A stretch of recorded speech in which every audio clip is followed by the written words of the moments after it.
Gente, se eu falar pra vocês o quanto que eu gosto desse papo de hoje, eu sou muito fã, muito fã. Oi, gente, tudo bem? Hoje eu vim falar com vocês sobre uma partezinha bem pequenininha do movimento modernista que aconteceu lá na Holanda e que chama De Stil. E eu já começo agora falando que eu vou assassinar a maior quantidade de nomes que você pode imaginar em um vídeo só. Porque falar holandês é difícil, gente. Então eu já peço desculpas e eu vou colocar todos os nomes aqui para você poder pesquisar eles escritos do jeito certinho. A De Stil foi um grupo de artistas, designers e arquitetos que se reuniu em uma associação para disseminar uma série de ideais artísticos. Eles formaram o que seria o equivalente holandês da Bauhaus. Então, eles têm coisas muito interessantes que eu amo de paixão e por isso eu quero falar deles e vocês vão ter que me ouvir falar deles. Então, para começar, a gente vai falar sobre o nome. O nome De Stil significa o estilo, tá? E ele era o nome de um jornal que foi fundado por esses caras lá naquela época para disseminar todos os ideais e todas as teorias que eles tinham acerca de arte e também acerca de outras coisas, tipo o estilo de vida. Os maiores princípios que estavam envolvidos na De Stil era a funcionalidade e o purismo em prol dessa funcionalidade, e também o uso de formas geométricas abstratas, tá? Essas são as características principais da De Stil. Além da mais marcante de todas elas, que era o uso das cores primárias e das chamadas não cores, que são o branco, o cinza e o preto. E esse movimento foi fundado por um cara que é hiper conhecido exatamente por todas as suas obras com cores primárias, que é o Piet Mondrian. E você provavelmente já viu alguma coisa na sua vida que lembra isso aqui. Então, sim, o cara é bem conhecido. E essa redução das cores é exatamente a forma mais fácil de você perceber que alguma coisa pertence a De Stil. Porque o modernismo em outros lugares não usava exatamente toda essa questão de usar só cores primárias e as não cores. Curiosamente, a forma deles de se distanciar de todas as formas tradicionais foi exatamente buscando aquilo que era mais simples, ou seja, formas abstratas e geométricas que a gente conhece muito bem e também as cores mais simples.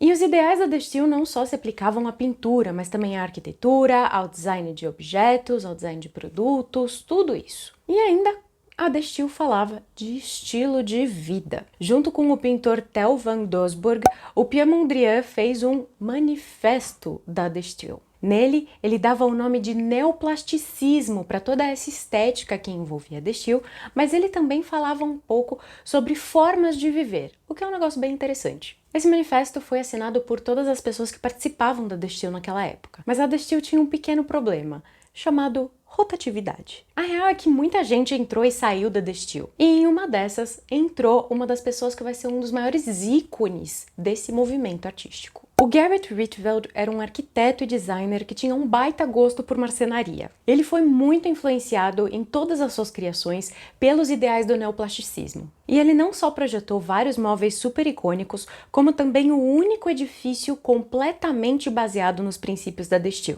Esse edifício é a Casa Rietveld Schroeder e ela fica em Utrecht, na Holanda. A casa foi construída para a senhora Schroeder e seus 3 filhos, e ela viveu lá por toda a sua vida, por mais de 60 anos. Mas na verdade ela não gostou muito do primeiro projeto que o Rietveld apresentou para ela. Assim, ela deu suas sugestões e aí os dois trabalharam juntos para criar um projeto final que fosse exatamente o que ela queria. E essa casa tem algumas características bem interessantes. No piso térreo, a gente tem a cozinha e 3 quartos, e obviamente as escadas. Toda a área de convívio fica na parte de cima, e o Rietveld queria que essa área fosse completamente aberta. Mas a senhora Schroeder tinha outras ideias. Ela queria poder abrir e fechar esse espaço quando ela quisesse usar de uma forma ou outra. Então o Rietveld pensou em painéis que eram intercambiáveis. Você podia mexer eles para um lado e para o outro, e aí fechar e abrir esse espaço conforme quisesse. Esses painéis podiam fechar o espaço e dividir ele em 3 quartos mais uma sala de estar. Mas a parte mais legal é que ele oferecia várias combinações diferentes, então você podia ter um espaço novo a cada dia.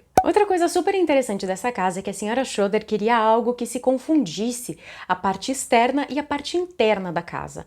Então, você tem várias partes estruturais que acabam acompanhando o mesmo desenho enquanto estão dentro e fora do espaço. E obviamente que as cores dentro e fora também são as mesmas. São aquelas cores que a gente já falou, as primárias e as não cores. E lembra que eu falei da rotatividade? Pois é, o Rietveld também vai romper com a Destil depois de menos de 10 anos estando dentro do movimento. Mas a realidade é que a Destil muda tanto assim porque ela é liderada por um só homem, o Theo van Doesburg. Ele é o cara responsável por fazer a Destil rodar.